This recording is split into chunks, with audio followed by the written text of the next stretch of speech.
ውዳሴ መስቀል የክርስቲያኖች ሁሉ ኩራትና የድል ምልክት የሆነውን መስቀልን እንዴት እንደምናመሰግነው ያውቃሉ?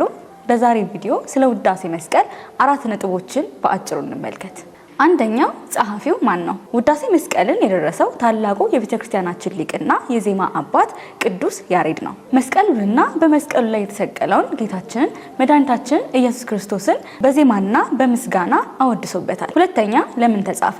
መስቀል የሞት መሳሪያ የነበረው በክርስቶስ ደም ተቀድሶ የህይወት መገኛ ስለሆነ የዲያብሎስ ድል መንሻና የሰው ልጅ ነፃ የወጣበት መሆኑን ለማሳሰብ የተጻፈ ድንቅ የጸሎት ክፍል ነው። ሶስተኛ እንዴት ተጻፈ?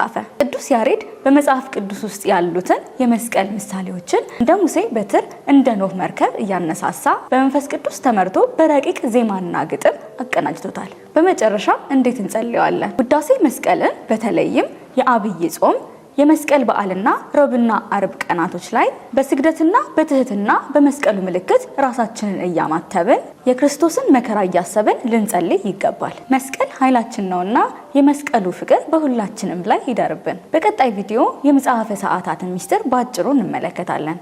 መጽሐፈ ሰዓታትን ማን የደረሰው ይመስላችኋል? መልሳችሁን ኮሜንት ላይ አስቀምጡልን። ቀጣይ ቪዲዮ እንዲደርሳችሁ ደግሞ አካውንታችንን ፎሎ ማድረግ እንዳይረሳ።